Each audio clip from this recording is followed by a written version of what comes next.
mulainya itu dengan mengantarkan kritik 800 dengan jumlah 30 bungkus per satu kios.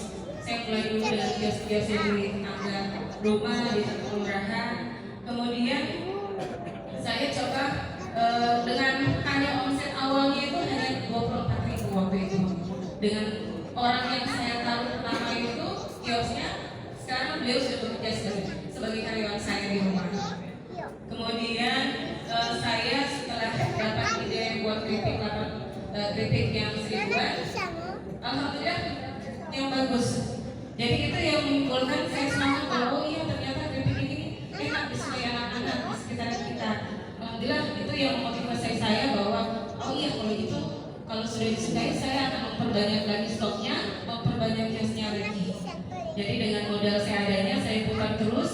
Alhamdulillah dengan mengembangkan kemasan yang berikutnya itu yang kemasan 2000-an, saya coba taruh ke sekolah-sekolah atau kantin-kantin sekolah. Kemudian saya sendiri dengan waktu itu saya masih kuliah, saya bawa jualannya pas ke kampus. Saya bawa jualannya ke kampus dengan preset saya. Waktu itu saya kuliahnya itu sama-sama dengan kelas pegawai Sabtu Minggu. Senin sampai Jumatnya itu saya pergunakan untuk usaha. Jadi saya sendiri yang produksi, saya sendiri yang bawa jalan untuk tiket di kios-kios, saya sendiri alhamdulillah. Dan ini setelah saya pikirkan untuk mengembangkan kemasan yang lebih besar lagi supaya keuntungannya lebih besar, saya coba lagi untuk memasarkannya ke toko-toko retail besar. Seperti kemasan yang di atas itu adalah kemasan yang saya taruh di Baskal. Awalnya tuh saya sama seperti Bapak Ibu memakai kemasan yang sangat sederhana. Cuman saya orangnya gigih ingin berusaha, karena kalau misalnya saya sudah dapat testimoni dari konsumen bahwa produk saya enak, itu saya semakin semangat untuk membuatnya lagi. Kemudian tentunya memiliki banyak hambatan juga sama seperti Bapak Ibu bahwa keterbatasan modal, kemudian keterbatasan kemasan. Tapi itu saya semuanya saya semakin semangat kalau misalnya dengan produk saya itu disukai. Entah itu nanti saya pinjam ke bank atau pinjam ke orang tua, tetap usaha saya harus jalan. Itu prinsip saya.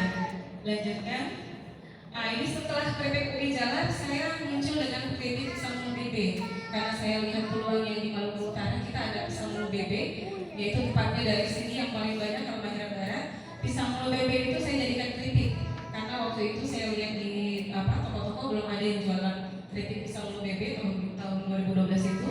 Kemudian saya membuatnya seperti ini. Alhamdulillah berjalannya waktu saya sudah dengan kemasan yang bagus seperti ini sekarang. Lanjut.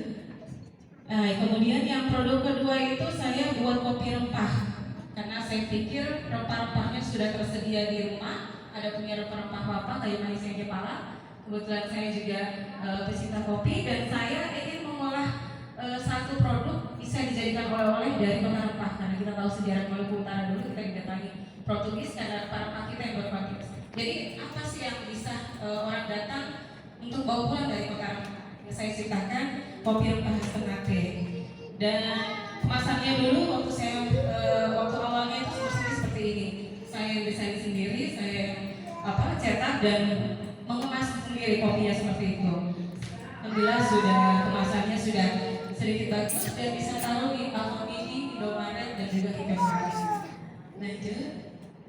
Ya, alhamdulillah setelah saya punya menciptakan kopi rempah, kemarin tahun 2022 itu saya menang kopi rempah terbaik Nusantara.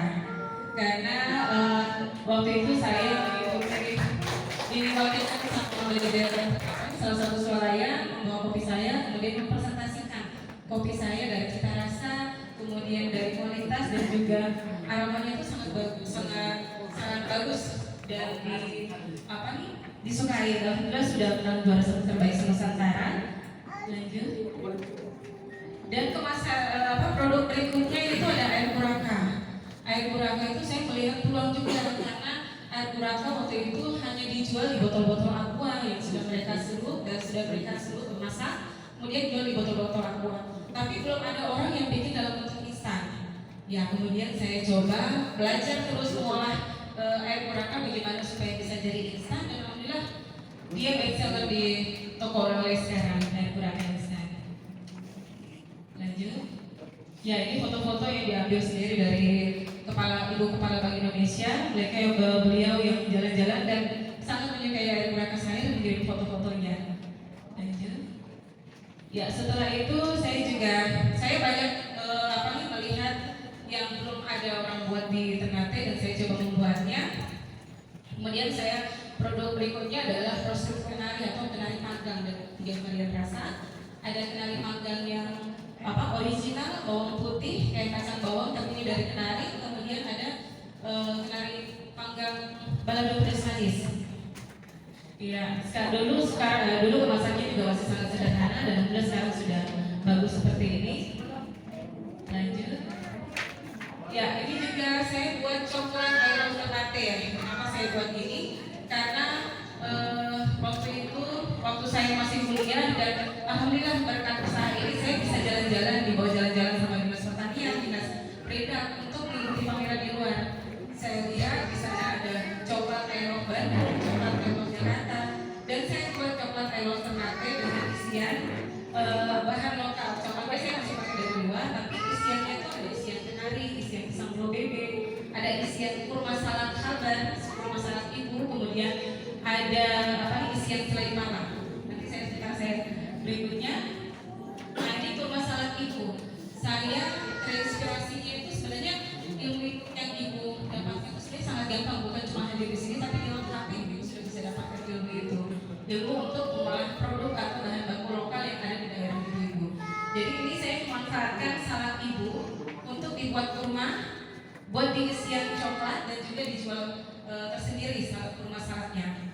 Jadi salak ibu waktu itu saya beli, ya saya lihat awalnya itu di Trans 7, ada acara Trans 7 ya si Unyil itu mereka buat satu kampung itu karena penghasil salak yang banyak di situ, makanya mereka mengolahnya menjadi kurma salak. Kemudian kulitnya itu bisa dijadikan air kulit salak, itu juga bagus buat kesehatan. Jadi semuanya terpakai, biji salaknya pun bisa dijadikan kopi. Jadi sebenarnya kalau Bapak Ibu punya ada kebun salak di sini, semua itu bisa dijadikan uang. Mulai dari kulitnya, dagingnya itu bisa dijadikan kurma salak, kemudian bijinya itu bisa dijadikan kopi. Itu kalau Bapak searching di Google itu banyak sekali manfaatnya. Apalagi kalau punya lahan sendiri dan sudah ada tanam salak ibu, itu bisa saat itu paling bagus ibu bisa manfaatkan itu mulai dari kulitnya sampai bijinya itu sudah ada nilai tambahnya, sudah bernilai uang semuanya itu.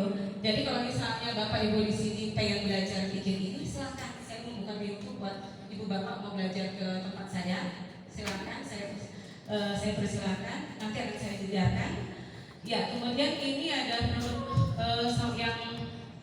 produk awal dari orang tua saya, itu rempah bubuk. Awalnya itu masih dikemas di plastik obat, plastik jimbar itu, terus kita gantung di dus, kemudian ditaruh label namanya saja kayu manis bubuk, kemudian digantung di kios-kios. Nah itu kemasan awal kami itu seperti itu.